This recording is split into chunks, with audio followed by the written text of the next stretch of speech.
Olá, turma 101 e 102. Nós vamos entrar nas aulas 19 e 20, cujo tema é mutação. Olha só, nós estamos estudando o código genético, que é o código mais importante que existe, afinal de contas é o código da vida. É aquele código do DNA, do RNA e da proteína. Assim, por exemplo, se o DNA tem uma trinca A, o RNA tem uma trinca correspondente U. E essa trinca do RNA corresponde ao aminoácido fenilalanina. Ninguém precisa decorar essa relação das trincas do DNA com as trincas do RNA e seus respectivos aminoácidos, né? Porque a gente consulta isso numa tabela. Eu até anotei aqui alguns outros exemplos. Por exemplo, AAT no DNA seria UUA no RNA. E o aminoácido seria leucina. TAC no DNA, AUG no RNA seria metionina, o aminoácido. E assim vai. Cada aminoácido se liga a outro aminoácido até formar uma proteína. Isso acontece no citoplasma da célula. Vocês devem se lembrar de aulas anteriores que a gente estuda nesse assunto 3 fenômenos básicos, né? O DNA formando o DNA, que a gente chama de duplicação, o DNA formando o RNA, que a gente chama de transcrição, e o RNA codificando uma proteína, que a gente chama de tradução. É bobagem perguntar quem é mais importante, se é o DNA, se é o RNA ou se é a proteína. Mas uma coisa deve ficar bem clara. É a proteína quem responde pela característica. E a gente pode citar alguns exemplos, né? Por exemplo, a melanina, ela é uma proteína. Como é que ela foi construída? A partir de um código do DNA, do RNA, ordenando os aminoácidos para que a melanina fosse produzida no citoplasma das células da nossa epiderme.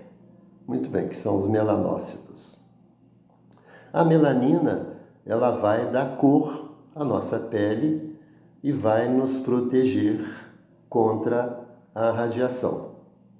A gente pode citar um outro exemplo, a hemoglobina, que já citamos também em aulas anteriores, né?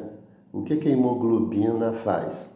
Ela é uma proteína que está presente no interior das hemácias, cuja função é transportar tanto o oxigênio como o gás carbônico.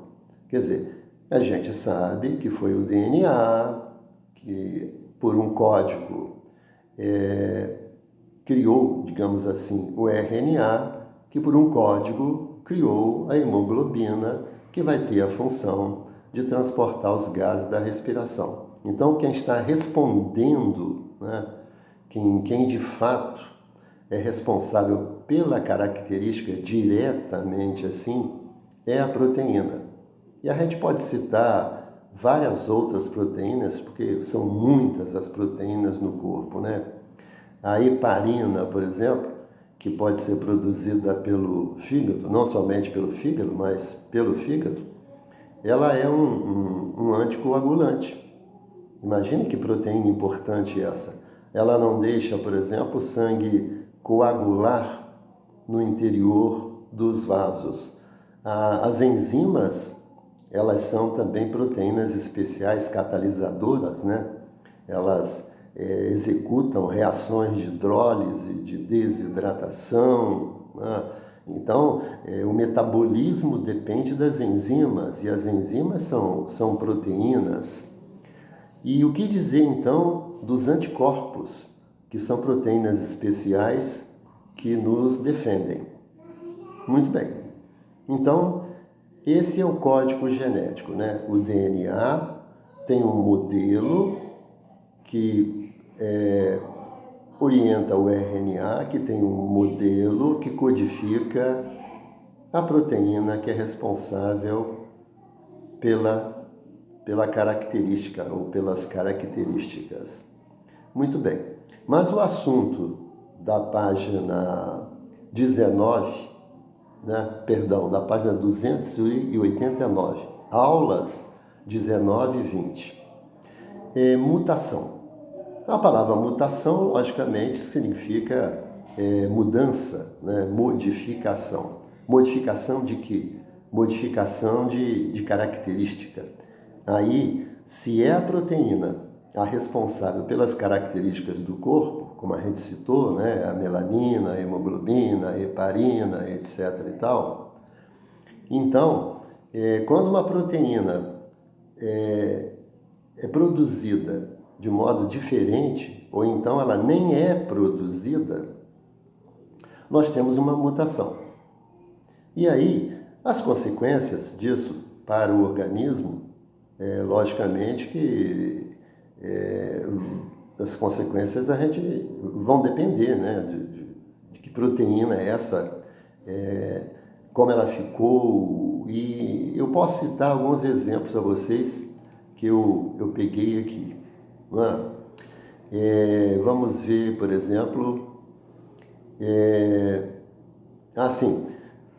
nós já estudamos um exemplo aqui bem interessante, e a apostila cita 2 vezes, que é a hemoglobina alterada, formando a hemácia em forma de foice, aquilo que nós chamamos de anemia falciforme, porque a hemácia ela tem um formato assim arredondado, né?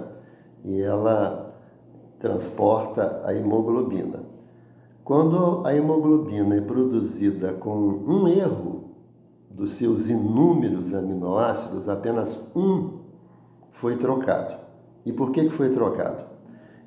Houve uma mudança numa trinca do DNA, o que provocou uma alteração na trinca do RNA, que provocou não uma alteração, mas uma substituição de um aminoácido por outro. E esse único aminoácido substituído fez a proteína ficar diferente da original. Foi uma mudança interessante? Não foi interessante, porque a pessoa vai ter esse problema para o resto da vida. Então, não é nada interessante que a hemoglobina tenha sido modificada. Então, esse é um exemplo de mutação, digamos, não adaptativa, porque ela não trouxe vantagens para o indivíduo, né? Pelo contrário, ela trouxe desvantagens. Às vezes pode acontecer também de uma proteína não ser produzida. Aí o erro é maior ainda, né? A gente pode citar um exemplo clássico que todos vocês conhecem. Quando a pessoa não produz melanina, a pessoa é albina. O problema chama-se albinismo, não tem pigmentação na pele. Ora, se a melanina tem por objetivo nos proteger da radiação solar, imaginem vocês o que é uma pele sem essa proteção. Ora, se nós temos em cada verão no Brasil mais de 100 mil casos de câncer de pele, isso em pessoas que têm melanina. Imagine vocês se essas pessoas albinas ficassem expostas ao sol. Quer dizer, são pessoas que têm que se proteger o tempo todo. Mais uma vez, uma alteração que ocorreu, a ausência de uma proteína, aqui não foi nenhuma modificação da proteína, mas sim a ausência de uma proteína, e as consequências, evidentemente, não são nada interessantes, né? Vocês sabem que quando nascemos, a gente passa por um teste chamado teste do pezinho. Muito bem. Várias coisas são testadas ali no famoso teste do pezinho. Uma das coisas é se o sangue da criança tem uma quantidade excessiva do aminoácido fenilalanina. Mas vamos imaginar então que o resultado deu positivo. De fato, o sangue da criança apresenta excesso de fenilalanina. Acontece que esse aminoácido, fenilalanina, ele tem que ser convertido no organismo por uma enzima, a enzima fenilalanina hidroxilase. Acontece que algumas crianças já vêm ao mundo sem essa enzima. Conclusão, a fenilalanina, que é esse aminoácido, não sofre essa transformação. Muito bem, esse acúmulo vai trazer consequências terríveis. Uma delas, né, a criança não pode mamar, né, o leite materno, porque o leite materno tem fenilalanina. Então, ela vai ter que ter um leite especial. Agora, é bom lembrar o seguinte, esse problema de não transformar a fenilalanina pela ausência da enzima não tem conserto. Isso é para o resto da vida. Então, essa pessoa, né, essa criança, quando ela crescer, etc e tal, ela vai ter que tomar cuidados especiais para sempre. Ela não pode, por exemplo, tomar uma Coca-Cola zero. Aliás, passem a observar o seguinte, esses produtos assim, né, Diet Zero, está escrito contém fenilalanina. Isso para avisar as pessoas que não têm a enzima que converte a fenilalanina, então não podem usar esses produtos que contêm fenilalanina. A gente pode citar outros exemplos aqui de proteínas que são assim bastante interessantes, né? A gente pode citar a insulina. A insulina, como vocês sabem, é uma proteína que controla a nossa taxa de glicose. Há pessoas que anticorpos da própria pessoa vão destruir as células do pâncreas que produzem a insulina. É o diabetes chamado 1 ou diabetes juvenil. Muito bem, com isso, o pâncreas dessa pessoa vai parando gradativamente de produzir a insulina. Ora, como é a insulina que regula a entrada da glicose nas células, sem a insulina, essa pessoa vai ficar com excesso de glicose no sangue. E esse excesso pode trazer muitas e muitas consequências, né? Inclusive insuficiência renal, dificuldade na cicatrização, isso pode afetar a visão e tudo mais. Aí essas pessoas se tornam dependentes da insulina, que ainda bem que a insulina é fabricada em laboratório, né, pela engenharia genética. São bactérias que produzem insulina humana. Outra coisa que eu quero chamar a atenção sobre as mutações é que as mutações elas são erros, né, digamos assim. Só que às vezes um erro ele pode ser, na realidade, adaptativo. Por exemplo, descobriu-se não tem muito tempo que existem pessoas que são imunes à AIDS. Mas como isso aconteceu? O vírus da AIDS, assim como o coronavírus também, para entrar na célula depende de receptor da membrana plasmática, que é a membrana da célula. Muito bem. Existem pessoas, né, que têm esse receptor modificado em relação ao HIV, que é o vírus da AIDS. Conclusão, mesmo que o vírus entre no sangue dessas pessoas, ele não vai conseguir entrar nas células. E não entrando na célula, não adianta nada. Essa pessoa não será aidética e o vírus vai desaparecer do corpo dessa pessoa. Outra coisa importante que a gente deve focar é o seguinte: uma mutação que atinge uma célula somática. O que é uma célula somática? A célula formadora do corpo.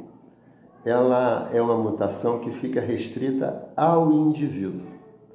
Agora, se houve uma mudança, um erro na célula germinativa, é bom lembrar que a célula germinativa é aquela que vai originar o espermatozoide e vai originar o óvulo.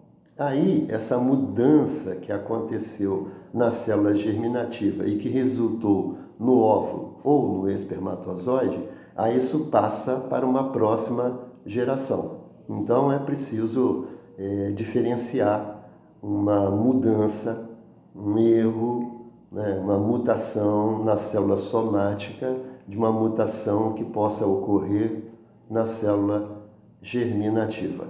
Bem, esse é um papo assim geral sobre mutação, né? Ou seja, mutações são mudanças que ocorrem no DNA, tem reflexo no RNA e também na proteína.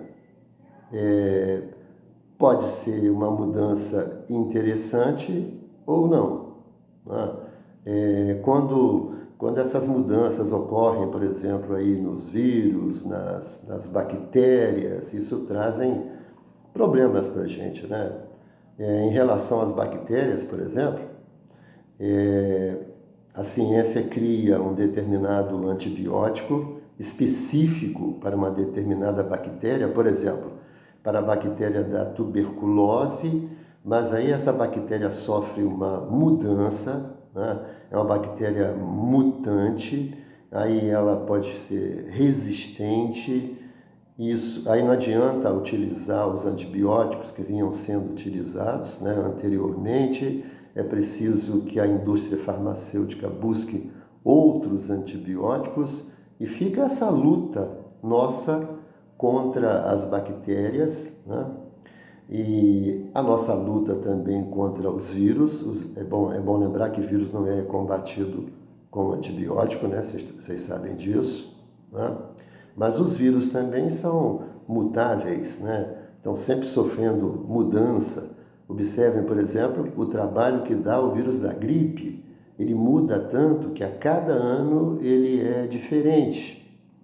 E aí obriga a ciência sempre a produzir novas vacinas.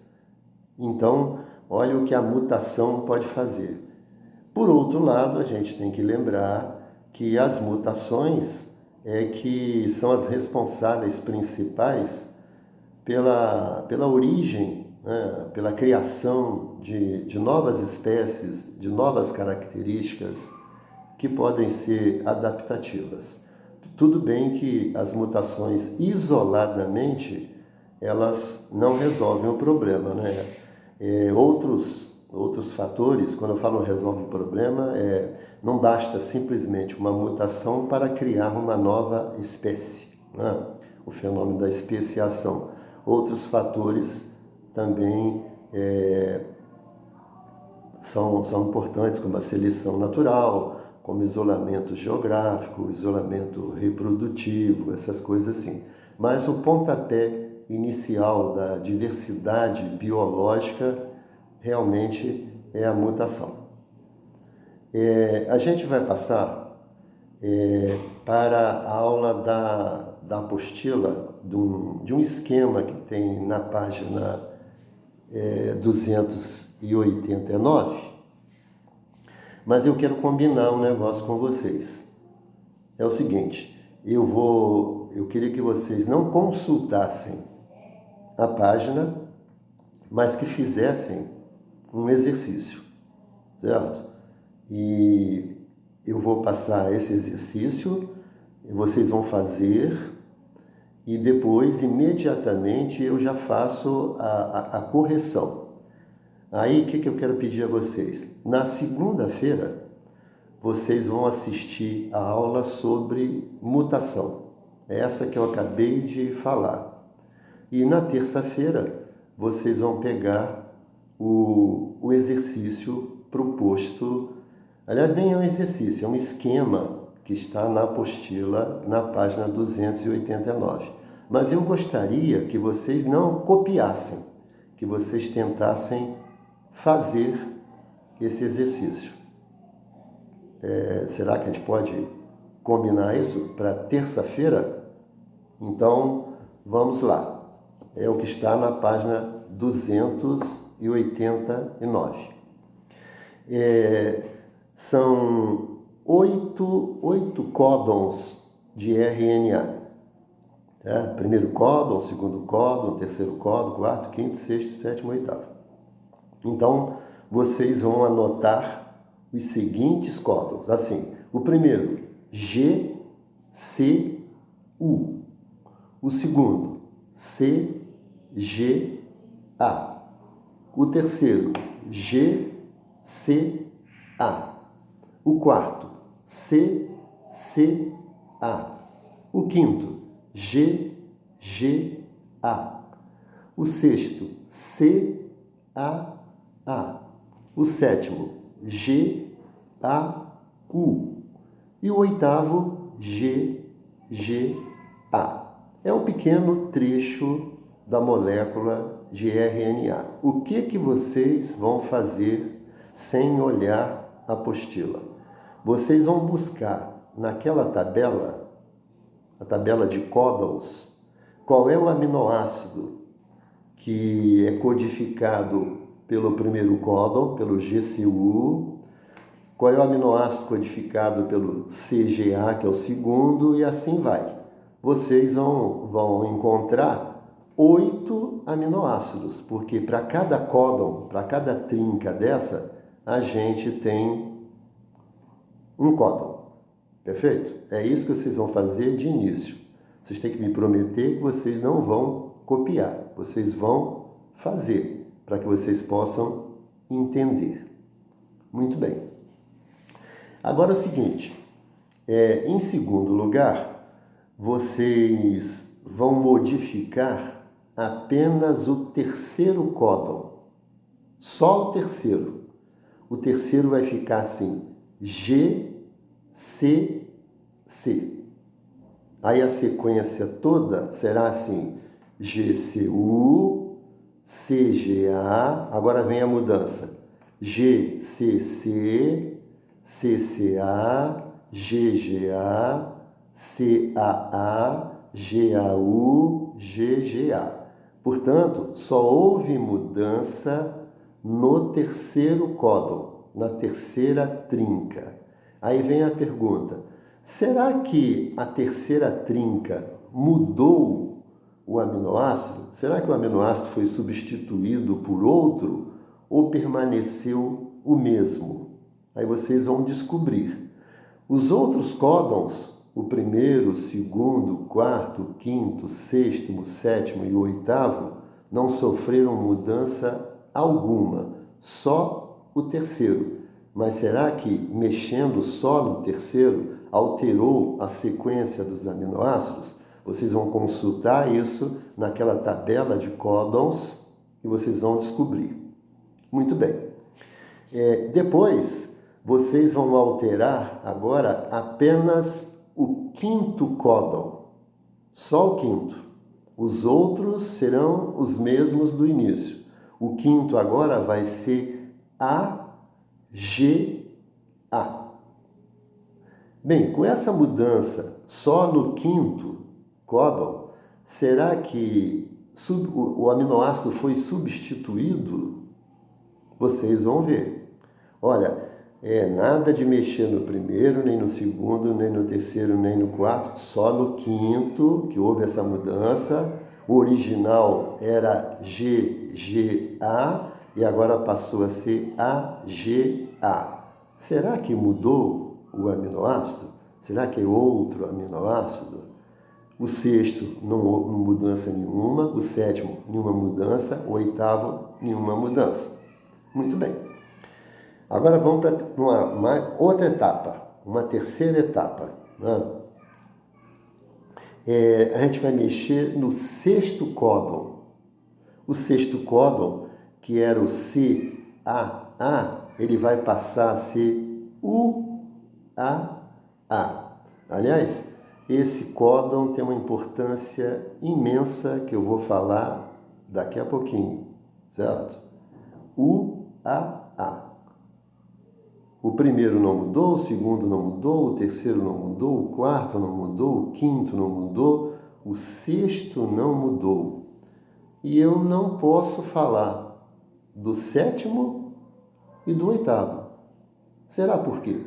A gente vai descobrir e vocês também vão descobrir.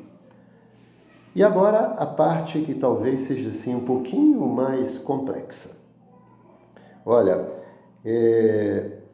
o primeiro aminoácido não mudou, o segundo não mudou, e o terceiro, que era GCA, passou a ser GCC. Só que aquele A que estava aqui, olha, o original era GCA, passou a ser GCC. Só que o A que estava aqui no lugar desse C que entrou, ele passa para frente, formando outra trinca. Então, nós teremos mudança agora no quarto, no quinto, no sexto, no sétimo, no oitavo. E será que vai sobrar alguma coisa? Essa é a minha proposta. Eu queria que vocês fizessem esse exercício. Eu não vou abandonar vocês aqui. Não, eu vou agora comentar. Mas vocês têm que me prometer o seguinte: eu vou comentar porque essa aula precisa ser encerrada. Mas vocês têm, não, essa é uma forma de dizer, né? Seria interessante que vocês fizessem o exercício, tá? Então, quando chegar nesse ponto, agora que eu vou explicar o que aconteceu, né? Aí vocês vão parar, vocês vão fazer, aí depois, para conferir se vocês acertaram ou não, aí vocês vão escutar também essa parte que eu estou falando agora, tá bom? Então, é uma promessa. Então, é assim. GCU corresponde a ALA, alanina. CGA corresponde a GLY, glicina. GCA é ALA, a alanina. CCA corresponde a PRO, prolina. GGA corresponde a GLY, glicina. CAA corresponde a GLN, que é glutamina. GAU corresponde a ASP, que é asparato. E, finalmente, GGA corresponde a GLY, glicina. Então, nós temos os seguintes aminoácidos: ALA, GLI, ala, pro, gli, gln, asp, gly. Esses são os aminoácidos. Será que vocês acertaram consultando a tabela? Muito bem. Agora, a segunda coisa que vocês fizeram. Vocês alteraram o terceiro códon. Ele era GCA e passou a ser GCC. Mas vocês certamente observaram o seguinte: tanto o GCA como o GCC corresponde ao mesmo aminoácido, que é ALA, alanina. Então, não mudou em nada a sequência dos aminoácidos. Ou seja, houve uma mutação? Houve. Mas ela alterou a sequência dos aminoácidos? Não. Então, essa proteína não será afetada. Nós chamamos isso de mutação silenciosa, porque houve uma mudança aí no RNA, mas ela não teve reflexo na sequência dos aminoácidos da proteína. Então, não mudou a proteína, porque embora o códon seja diferente, eles são códons sinônimos, que correspondem ao mesmo aminoácido. Já a outra parte, que vocês alteraram o quinto códon, o códon original o quinto é GGA, aí passou a ser AGA. Ora, o aminoácido original era GLY, glicina, agora passou a ser ARG, arginina. Agora sim, houve uma mudança realmente, um aminoácido foi substituído. Isso vai afetar, com certeza, a proteína. Nós temos aqui apenas um pedaço, de 8 aminoácidos, mas isso vai afetar. Porque não se esqueçam que essa ordem dos aminoácidos, ela é fundamental. É a estrutura primária da proteína, é essa ordem dos aminoácidos. Ora, se o original era glicina e passou a ser arginina, então houve uma mudança considerável. Esse tipo de mutação, como vocês vão ver na apostila, é chamado de alteração de sentido. Vamos agora para mais uma etapa que vocês fizeram. Vocês pegaram o sexto códon, que era CAA, e ele passou a ser UAA. Acontece que esse códon UAA não corresponde a nenhum aminoácido. Então, o que acontece? Quando chega aqui, a sequência para, porque esse códon, UAA, como não corresponde a nenhum aminoácido, a sequência para. Então, nós não teremos o sétimo aminoácido, nem o oitavo. Teremos o primeiro, o segundo, o terceiro, o quarto, o quinto. Mas quando chega aqui no sexto, não corresponde a nenhum. Então, o processo para aqui, a coisa é cortada aqui. Então, essa é a mutação chamada perda de sentido. Ok? Agora vamos para a última etapa, que talvez seja a mais complexa. Era assim: o primeiro códon, GCU, correspondendo a ALA. O segundo, GGA, correspondendo a GLY. Isso a gente já fez lá em cima no primeiro. Agora vem a mudança. No terceiro, que era GCA, passou a ser GCC. Muito bem. O que vai acontecer daqui para frente?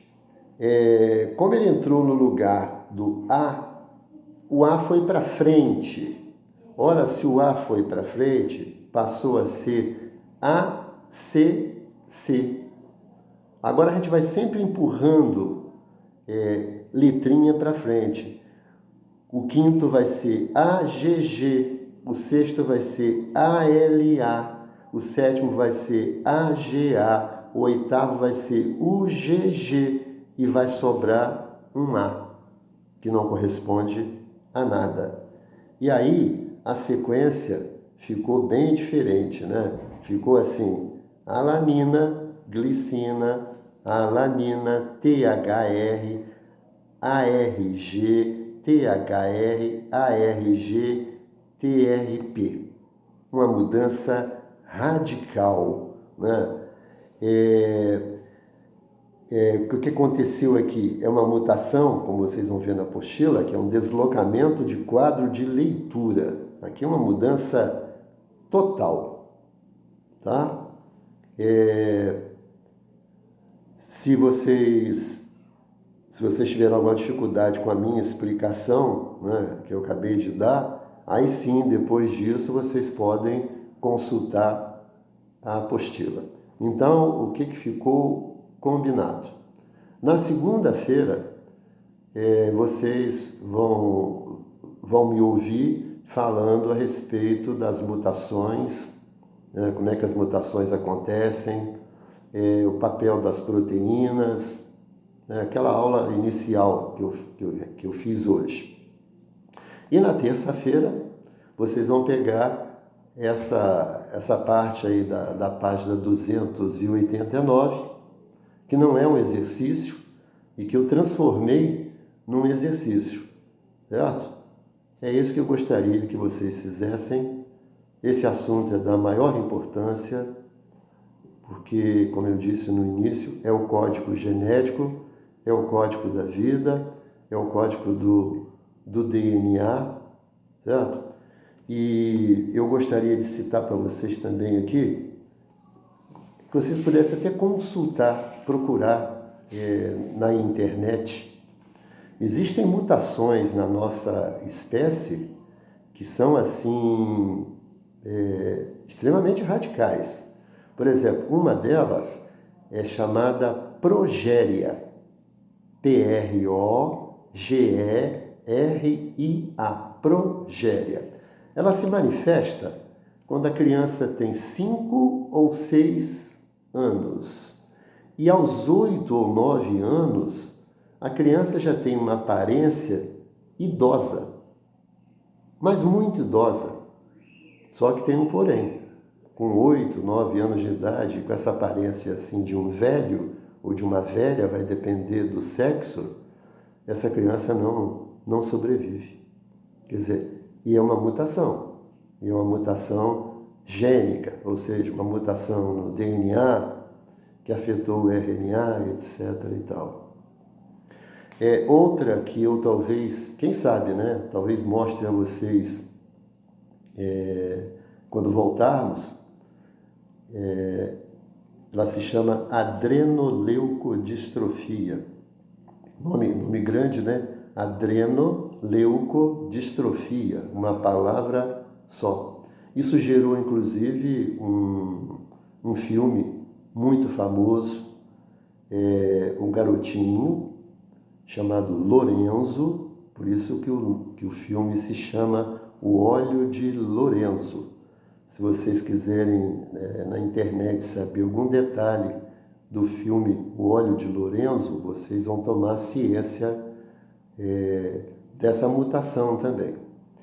É uma doença neurológica, por um gene, né?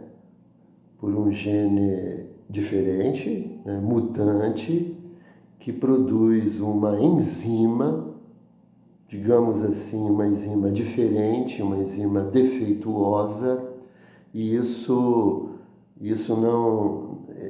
impede o metabolismo de certos óleos do corpo, que acaba provocando destruição, uma espécie de capinha dos neurônios, né? Aquele material chamado mielina que reveste os neurônios. Com isso, a criança vai perdendo gradativamente os seus movimentos e, geralmente, a expectativa de vida é curtíssima. Adrenoleucodistrofia. Se for possível, talvez a gente assista esse filme para que a gente possa discutir, né, o que apenas uma enzima diferente da original pode provocar, quer dizer, até afetar a expectativa de vida, né? A criança vai gradativamente perdendo os movimentos, para de ouvir, para de enxergar, tem dificuldade para respirar, quer dizer, uma doença terrível por uma mutação que afetou o DNA.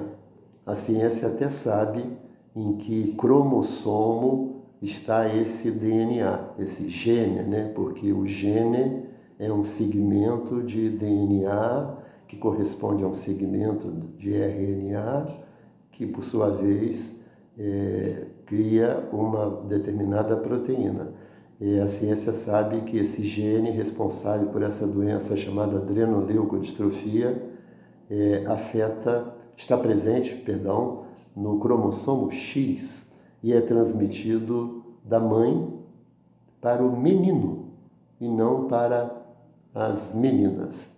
Então, até segunda-feira e também terça, e depois eu gostaria que vocês me dissessem se tiveram ou não dificuldade para fazer esse exercício.